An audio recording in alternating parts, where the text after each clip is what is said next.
Okay. Welcome to the renamed. I didn't tell you about this, Colin. I renamed it the A Little Bit More Than 1 Minute Podcast. All right. Thought that was a little clever. I'm Owen Condon. This is Colin Mick because he doesn't want us to share his full name yet, I guess. Yes, I don't know. I don't know. That's what you did at the beginning. But so last week, me and my boy Baca, after the Game 2 loss to the Royals, hopped on Google Hangouts and pretty much cried our hearts out. It was a tough series, and we're not here to talk about that. But we are gonna try and make our reintroduce ourselves to the podcast scene. And it's my roommate, and we're back by popular demand. Not really, a little bit, but we're here anyway. I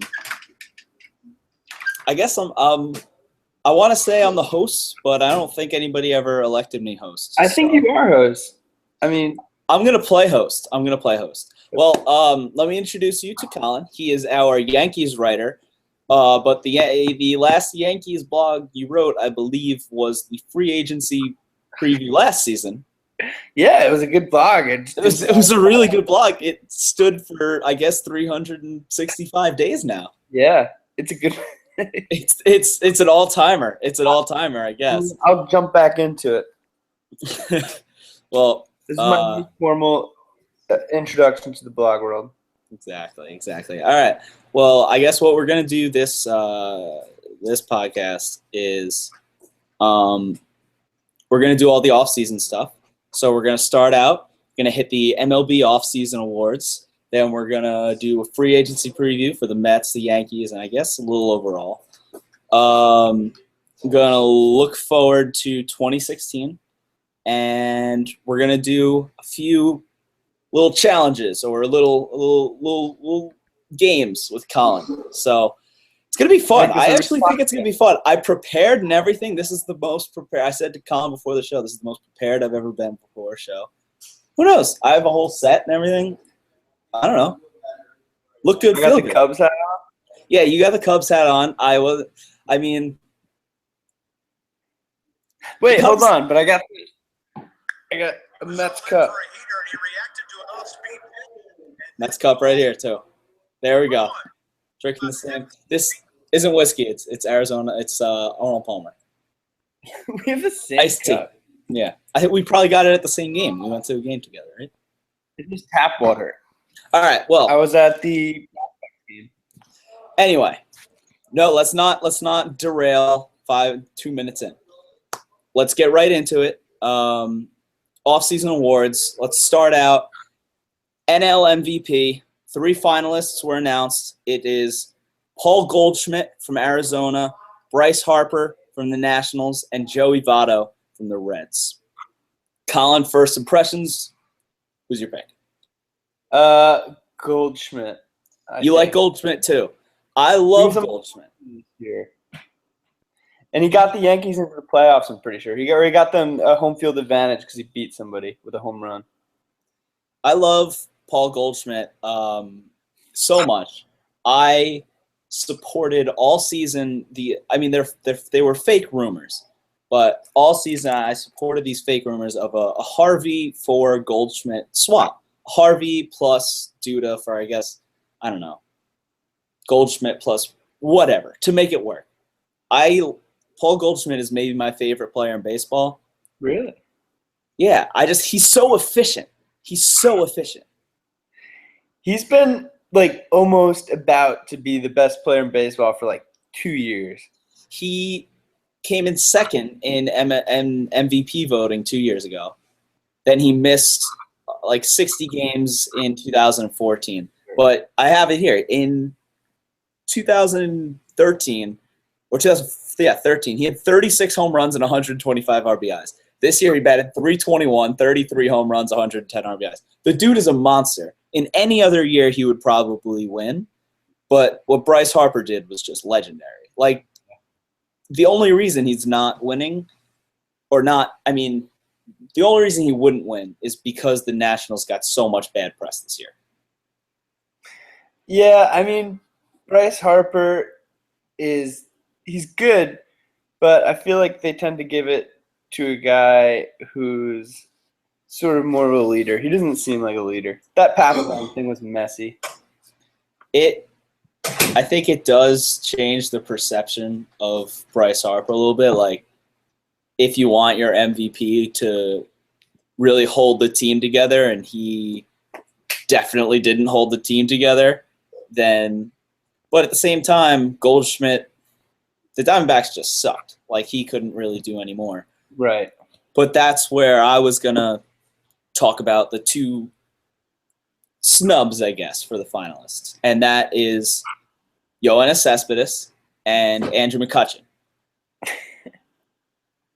I'll do my piece for Yoenis Cespedes. Obviously, he wasn't going to win, and that's why he's not a finalist. But I do believe he deserves to be in the top 3 of the voting because I believe he's one of the top 3 most valuable players in the National League. He didn't play the full season with the Mets, but what he did in 2 months was more valuable than any other player in the National League other than probably Bryce Harper or maybe Paul Goldschmidt. I don't know. That's my piece on Cespedes. McCutchen had a better season than Cespedes, and he did it all year.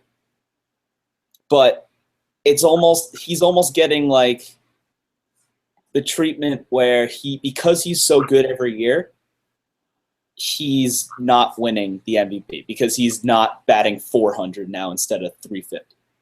You got to control expectations. Exactly. He can't go out and hit 340 and 30 home runs one year because then the next year he won't win when he hits. Let's see, what did he hit this year? Like I have it right here. 292 with a 401 on base percentage. He hit 23 home runs. The dude, and Pittsburgh was arguably the 3rd best team in baseball in the regular season, and it's a regular season award. Baseball. What? In the hardest division in baseball. In the hardest division in baseball.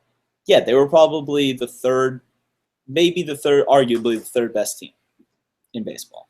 And I don't know, he just seems like he was overlooked a lot. For Joey Votto, who had a really good statistical season for the sabermetric guys, the Reds were just awful, and that's why he got,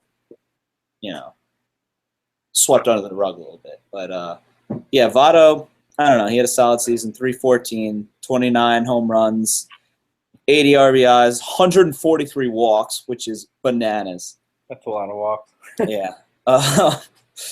He got his MVP already, though, back in 2010. All right, moving on. AL MVP. Let's see, where are my notes on AL MVP? Screw it. I got this in front of me. Finalists for that are Josh Donaldson. I really want this. Give me one sec. I'm going to stall. Here we go. Finalists. Josh Donaldson, Lorenzo Cain, and Mike Trout. Colin, immediate reaction, go. As much as it pains me to say this because I don't want to give him any sort of recognition, but it's got to be Donaldson. It has to be. He was too good. An MVP is someone every time they come to the plate, you know there's going to be a home run, and you know you're lucky if there's anything but a home run. And he's just one of those guys. He did a tremendous year. I think we saw the same thing in June with Steph Curry and LeBron James. Like, Mike Trout is, the consensus is he's the best player in baseball. And he's going to be the best player in baseball talent-wise every single year. But Josh Donaldson in 2015 was more of a threat than Mike Trout. And the Blue Jays had the best. They had the second best record in baseball. The Angels missed the playoffs. Mike Trout had a great statistical year, almost as good as his par for the course, which is he batted .299, hit 41 home runs, 90 RBIs, and 104 runs. That's just, an average season for him. But, yeah, Josh Donaldson, he was the most valuable player in the AL, and I don't see. And Lorenzo Cain just being on there, Lorenzo Cain is the guy at the Heisman ceremony who is just kind of there soaking it up because he knows he has no chance to win. Oh yeah, you never have a Heisman talk with three guys. It's always just a two-guy Heisman talk. I remember I went to a Heisman Trophy presentation where, wow, yeah, and back, I was 10 years old. I was really, I was representing 1 Minute Sports even back then. Were you a fan then? Were you a big fan of college football then? I was a big Notre Dame fan. I was still kind of a Notre Dame fan, but we all are. I loved Brady Quinn, but he was the guy who had zero chance at winning, and it was Troy Smith, I think. All right, I'm getting off topic. No, Troy Smith. Yeah, Troy Smith. I have a Brady Brown. When they announced Troy Smith, everybody in the place was just like, yeah. And I was like, what? All right, so back to AL MVP because we got off track again. We both agree Josh Donaldson, so we can move on. Let's go AL Cy Young. Tight race from the devil's advocate point of view. Sonny Gray, David Price, and Dallas Keuchel. They all three have different arguments for why they should be Cy Young. It's not like they just all measure up against each other. What do you think? I think this race is between Keuchel and Price. I think Gray isn't there yet, although he definitely deserves to be nominated. But I in the end, I think it's going to go to Keuchel. I think it has to. Keuchel was dominant all season long. He was just, he was undefeated at home. That's unbelievable. That does mean he has to do better on the road, but that's crazy. He was out there every day. How many did he pitch? Like 5 times in like 20 days to like end the season or something like that. Something crazy. The first game of the playoff. Yeah, on 3 days rest. Unfortunately. David Price was great all year, but the first 4 months he was pitching meaningless games because Detroit sucked. And the last 2 months, yeah, he was huge for the Blue Jays, but not as big as Keuchel was for Houston. No, not at all. And just Sonny Gray is one of my favorite pitchers in baseball too. I think he's right on the cusp, but the Oakland is just really bad, and so he's not going to get his run support, and he's going to be one of those pitchers, and then he's going to go to like San Francisco and win like 3 Cy Youngs. All right, NL Cy Young. Okay, that's gross. I'm sorry, I have to go to the shower. It's all right. We have no female viewers. That's weird. All right, let's try and rebound. NL Cy Young. Jake Arrieta, Clayton Kershaw. I'm gonna have to do just audio of this one. I don't know what I'm. All right, Clayton Kershaw, Jake Arrieta, Zach Greinke. This one. Any other year, all 3 of these guys win a respective Cy Young. But this year, the field is just loaded. I got Greinke. You got Greinke. I feel like there was a little bit. Arrieta's he's the hot name because he was so dominant down the stretch. People forget that streak where Greinke was at 49 straight consecutive scoreless innings. Yeah. Arrieta did something similar. Mets end it? Yeah, Mets ended it on a little infield. Yeah. Because that's how they used to score all their runs. They would lose 2-1 because their one run would be an infield grounder. But yeah, I think it's tough. Kershaw, I don't think is gonna be. I don't think he's gonna win. He had an unbelievable year. He had 301 strikeouts. That's unbelievable. But it comes down to, I think the ERA is a really sexy number, and Greinke's is 1.66. Arrieta's is 1.77. Arrieta had 22 wins. Greinke had, I think, something like 16. Yeah, 22 wins. Yeah. I mean, wins are a little bit, and then the advanced stats. I'm not going to read them off, but Arrieta has more of an advantage. I think people are going to pick Arrieta. Personally, I think it's Clayton Kershaw. I would take him over anybody else, but I would think Arrieta wins it. I think it's going to be him. Let's see. I don't think we have to go over any of the other awards. Do you? Rookie of the Year, Correa probably, and Chris Bryant. Who else in the NL? Probably Chris Bryant. That the Japanese player Chun. Okay. Kong. Kong, yeah. And let's see, Manager of the Year, our boy Terry. Really? I don't know.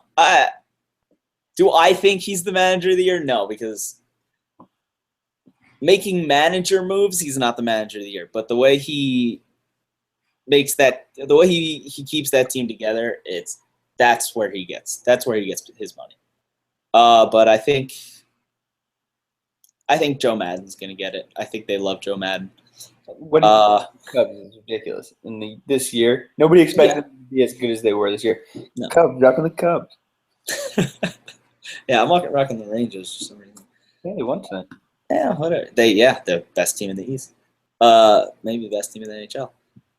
All right, moving on. Now let's do free agency preview. Let's see. We didn't really do heads or tails for Mets or Yankees first. I'll let you start off. Do you have any guys who you have your eyes on? A few, yes. Hayward would be he's the probably biggest one. He's being floated around out there because, I mean, the Yankees need an outfielder. How would you feel about your boy Cespedes coming over the Bronx, though? 'Cause that is speculated. I hate to say it, but I've really soured on Cespedes. And it's the bad taste that's left in my mouth from the World Series and the last 2 or 3 weeks.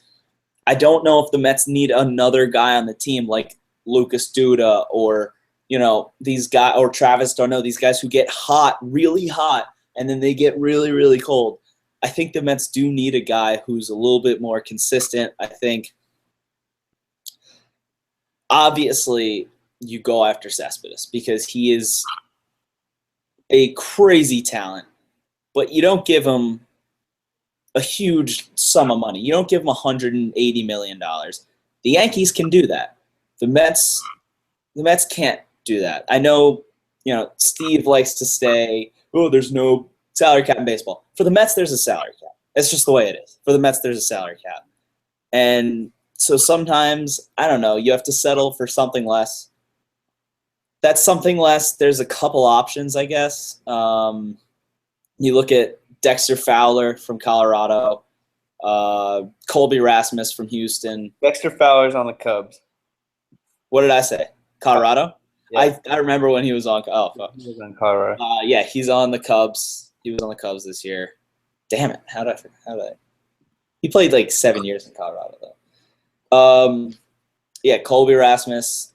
Then a guy who I like, a cheap option, Denard Span. Played like 50 games last year. You could take a cheap flyer on him. Him and Lagares would platoon in center field. I don't know. My choice, though, personally, is Colby Rasmus if they don't get Cespedes. I think Colby Rasmus is a power bat that is a little more consistent than Cespedes. I don't think he'll give you those crazy huge games, but I think he'll almost Murphy you over the course of a season where you'll look up and he'll be like, oh, how does he have 20 home runs and 70 RBIs? Yeah, he's good. I mean, he hit that home run against the Yankees in the wild card game. That left a sour taste in my mouth, but yeah, he's very good. He had a good year. He had a really good year. All right, so let's play our first game. I just made this up right now. I have here a list of somebody's top 40 free agents. I'll go and each 1 through 5 slot, you have to pick the one guy who you would want out of that slot. Sure. All right, so 1 through 5. Number 1, David Price. 2, Jason Hayward. 3, Zach Greinke. 4, Justin Upton. 5, Chris Davis. Money's no object. Which one of these guys do you want? Jason Hayward. He's the best long-term option, I think, on the free agent market. He gets on base a lot. He's not going to hit 25 home runs, but he's the most consistent bat. And the Yankees do not have a consistent bat. That was their problem the entire year. Was they could never be consistent. They'd get hot, but then they'd get cold, and usually the cold streak lasted longer than the hot streak. Yes, then did they get no? Then did they get in and out and up and down? Katy Perry song. I'm surprised you didn't say Price, because I think if the Yankees got – I mean, you were against Price at the deadline too. Yeah, I'm excited for Pineda, and I think Nova's going to be better next year. Severino. I want an entirely Dominican rotation for the Yankees. That's the ultimate dream. That's the only thing I want in life.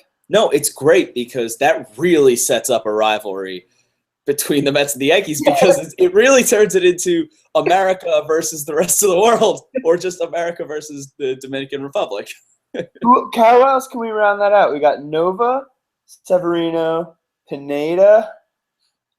Let's see. I'm looking up and down this. Let's see. You got Cueto. Where's he from? I think he's an American. Oh no, he is Dominican. He's Dominican. You can sign Cueto. Didn't he go back to the Dominican for his dad's funeral? By the way, that was a crazy story. Yeah, that went really, really under the radar. Cueto, that would be great. Let's see. All right, well, let's keep going with this thing. Yeah. 5 through 10, or 6 through 10.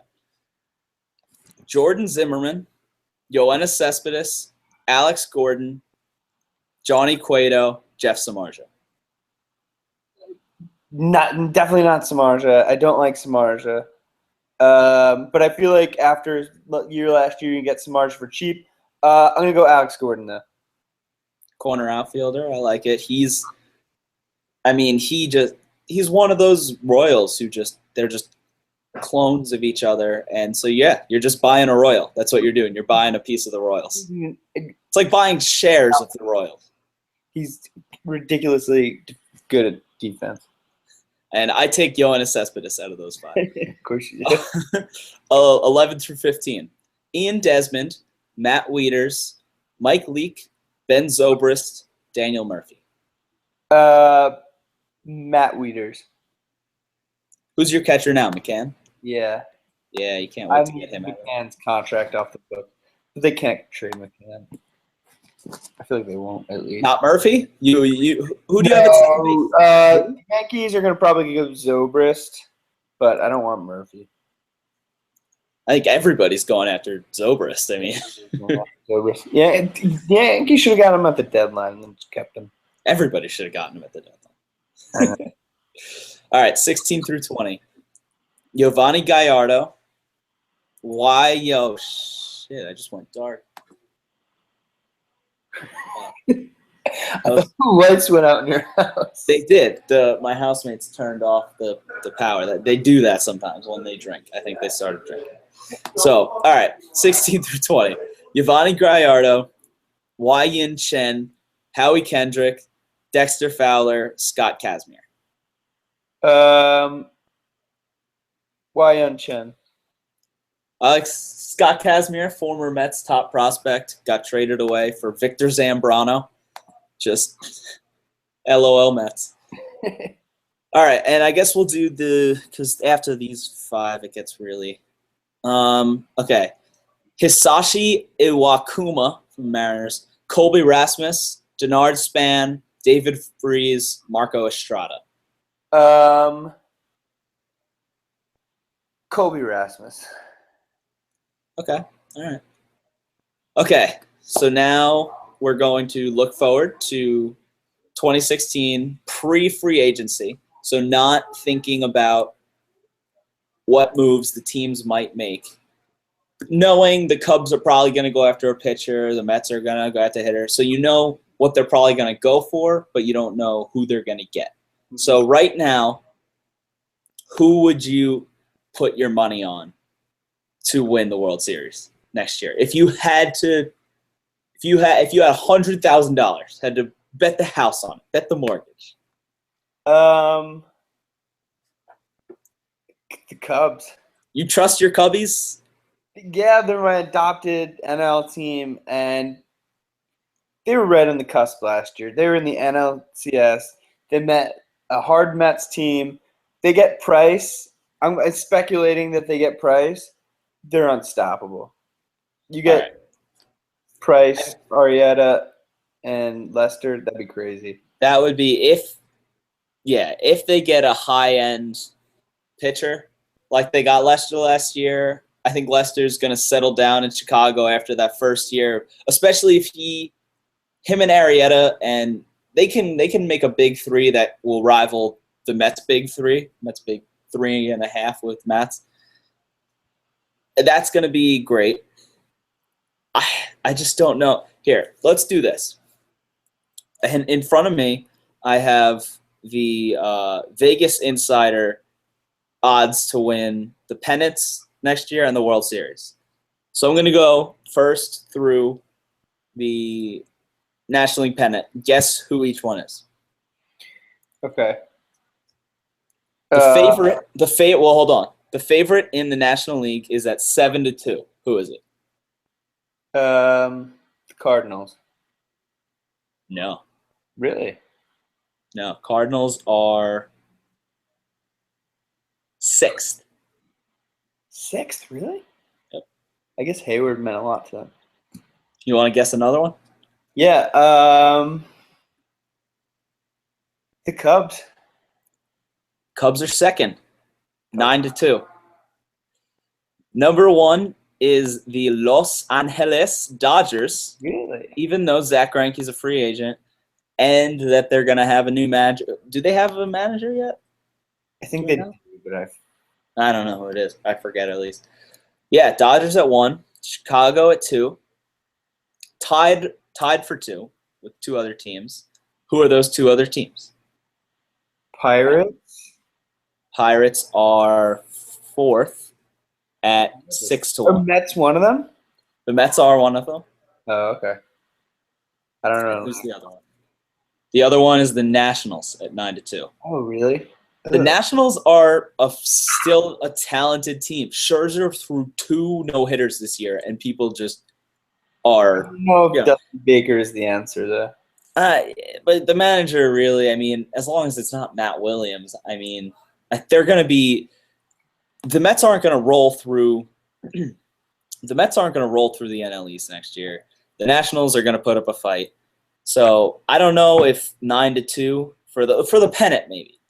But all right, let's move to the AL. 9-2 to win the pennant. Who's in first? The Royals.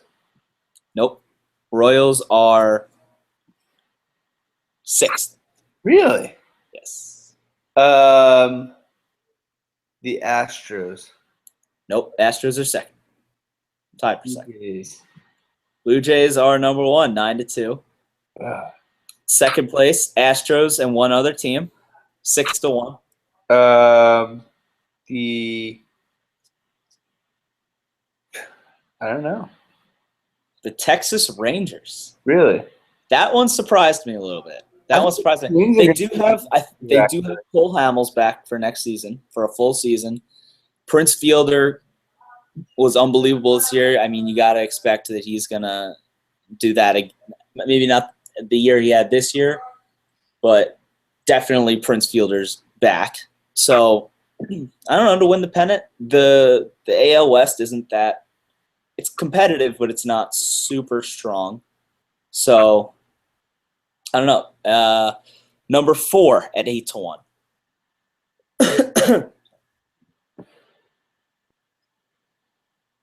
The Yankees. Yes, they are. The New York Yankees. Number 4. Yeah, they are. Yeah, I guess they're assuming the Yankees are going to go out and spend $1 gajillion in free They agency. probably are. Yeah, because guess There's who's a lot of good guys. guess- that be there. because guess who's in 5th place ahead of the Kansas City Royals, who just won the World Series. The Red Sox. Yep, Red Sox are 5th. But now we go to the odds to win the World Series. 8-1. Who's the favorite? Here, just list off your 1 through 5. Who do you think it is? Blue Jays. Don't know Astros. again. Hope that's okay. I don't know. It goes Dodgers, Cubs, Mets, Blue Jays, Nationals. Really, all the NL teams are above all the AL. Okay. Yeah, I don't know. Maybe the AL is not. I don't know. That's weird that there's 4 NL teams there. I do like the Mets, 3rd place, 10-1. Is there any Okay, big so- guys the Mets might go after? What? Are there any big guys the Mets might go after? Is Cespedes the biggest one they're thinking about going after? Cespedes is definitely. I gotta get. 1 second. Go ahead. 1 second, think of the time. Yeah, of water.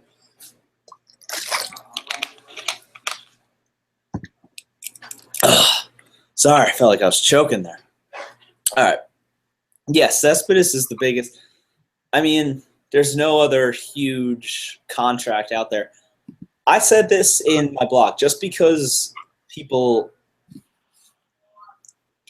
Mets can spend money doesn't mean they should just go blindly throw out a huge lump sum of money. Because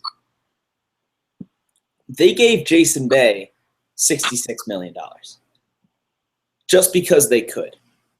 They can't make those mistakes again. They've got to be able to pick which free agents are going to work for them for the time frame that they're working on. So maybe Yoenis Cespedes doesn't work for them because 6 years from now he'll be 37 and he'll be making $27 million. Maybe the Mets would rather have Dexter Fowler for 3 years and $30 million so that when Brandon Nimmo comes up 2 years from now, he's ready to be the center fielder. So it's about not throwing money at a huge free agent, but building your you're team. gonna have to pay those pitchers. Harvey is first in 20. He's going to be a free agent, I think, after the 2017 season. We're going to have to pay him arbitration this year, probably, I think, about $6 million. Maybe $6 to $8 million. Then DeGrom becomes free agent eligible after the 2020 season, I believe. Matz is the 2021 season, or it's 21 and 22. And Syndergaard is 22. So they have these guys for a long, long time. Oh, I didn't know that. That's a long time. Yeah, so it's not like they have to pay the pitchers next year. But, it's about not having your payroll at 160 million and having 75 wins.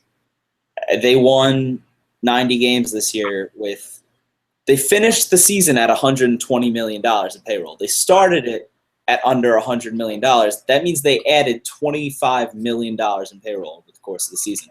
So calling the Wilpons cheap, while fair, they increased their payroll over the course of the season by, I don't know, percentage, 20, 25%. So they are willing to pay if the right product is on the field. So if the Mets are winning, the Wilpons will keep paying. But the Wilpons are very, very frugal like that. It's, what have you done for me lately? Not, I'm going to take a chance on you. The Madoff effect. Yeah, it's pretty much the Madoff effect. Before they were, I can't blame them for it. They lost hundreds of millions of dollars. I get really pissed if I lose like $20 on like a stupid bet. Like they got taken for like I don't even a ton of money, and a lot of people are suing them. So yeah, that's probably pretty bananas. Okay, so we looked past 2016, and now this has nothing to do with the current season, but the Hall of Fame ballots were just submitted for the 2016 Hall of Fame, and if I have this with me, I believe I have the official 2016 ballot. So I'm going to read you off the top. Oh, okay. So here are some of the notable names eligible this year. Ken Griffey Jr. He's in. He's in. Then after that, This is his first year in for Ken Griffey Jr. this is his first year eligible. You think he's one of those guys that gets in first ballot? Yeah, he's got to be. He's got to be first ballot. Yeah, I think so. What he did for baseball, yeah, I think he does. He was awesome. He was awesome. I mean, he's a power hitter, and you had speed, and he was a good fielder. 630 career home runs. If he didn't get injured like all the time, if he had taken steroids, he would have hit 850 home runs, no doubt. Maybe even 900. Like if he never got injured and hit like 20 more home runs a season by taking steroids, that would have been unbelievable. That would be great. After Griffey, it gets a little more complicated. The guy who received the highest percent of the vote last season without getting in was, of course, Mike Piazza. He got 69.9%. You need 75%. Okay. Colin, as a semi-objective source, do you think Mike Piazza gets in this year? No. Next year, though. Next year, definitely. You think everybody every year it's always next year's his year. Next year's his year. He's the best hitting catcher of all time. Like if you're just saying that he's not worthy of being in because he's one of the best at his position of all time, then you're just saying catchers are irrelevant to the game. Let's see. Let's just start rattling off stats right here because I have them in front of me. 427 career home runs, over 1,300 career RBIs, 308 career hitter, 377 career on base percentage. Couldn't throw a runner out at second base for his life. Slow as a turtle. But the dude could hit. He deserves to be in the Hall of Fame for that. So if I had to vote, let's see. I will list you off 10 names. How many? Tell me which ones you agree with. Okay. Ken Griffey, you already said in. This is for future, so not just this year, moving forward. Right. So would you have them on your ballot if you could pick them for any year? Okay. So Piazza, do you think he eventually gets into do you think he's Hall of Fame worthy? Absolutely, yeah. Jeff Bagwell. Yes. Tim Raines, we never saw him play, so I don't really know if we can. Yeah, and I think that's like a big thing. Montreal really wants him to be in there, and he's not in there yet, so I figure there's a good reason he's not in there. So I don't know him, but I trust the process. Trevor Hoffman. Oh, absolutely. He second best closer of all time, I think. your boy number one. Another closer, Billy Wagner. No. Let's see. Let's keep going. Let's see. Steroids. Gary Sheffield. Did he do steroids? I think he had to. Maybe. He got 11% of the vote last year, so No. I don't know. Maybe he did steroids. Jeff Bagwell. You already said Jeff Bagwell. Did I? Yeah. Oh, yeah, because I changed the order. Okay. Larry Walker. I do not know who that is. I loved playing as Larry Walker in MVP Baseball 2003. So I have his stat. He put up some crazy stats in Colorado when they first were playing in the Mile High Stadium, and everybody was just putting up crazy numbers. One year he hit like 370. The dude, it was crazy. He had like a 5 or 6 year stretch where he was probably doing steroids. And yeah, he was hitting like 350 every year. Edgar Martinez. Yes. Isn't he like the best DH of all time? Yeah, something like that. Yeah. 312 career batting average. That's great. 309 career home runs. Jeff Kent. Did I say that too? No. I'm going to go yes with Jeff Kent. Mike Messina. Did he do steroids? God, I don't think so. He's one of my favorite Yankees of all time, though. And, yeah, I'm going to say yes. I love the guy to death. Nomar Garciaparra. I put these two next to each other on purpose. I think so, yeah. Because when it was him, A-Rod, and Jeter as, like, the 3 shortstops in baseball, that was so fun. And he, even being among them, speaks to how good he was. Kurt Schilling. No, absolutely not. I hate Kurt Schilling. I mean, his stats are unbelievable, but I don't think. Let's see. Anybody else who we might be missing?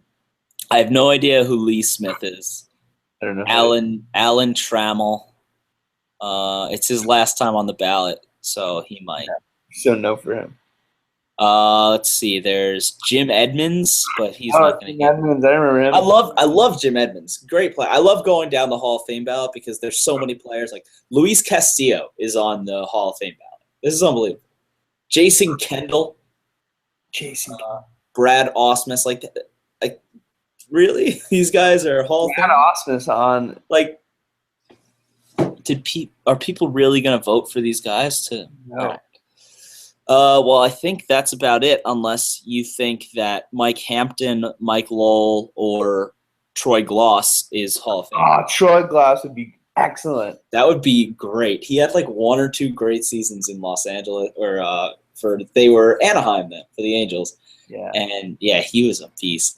All right, so I guess we can wrap this up. It's been real. Can we talk about the Knicks for 1 second and how good Kristaps is? Dude, Kristaps is taking over the town. I don't want to get too much into the Knicks because I want to space out the podcasts. I want to make one baseball, one segment. Give Kristaps his fair due. Not 30 seconds at the end of our baseball. Absolutely correct. He deserves all the praise he can get. The only thing I'm gonna say is I'm gonna get a Kristaps t-shirt jersey. I have to. The dude, he's so good. He's just so good. All right. Well, so for 1 Minute Sports, this was Owen Condon and Colin Mick for the A Little More Than 1 Minute podcast. Signing off. Later.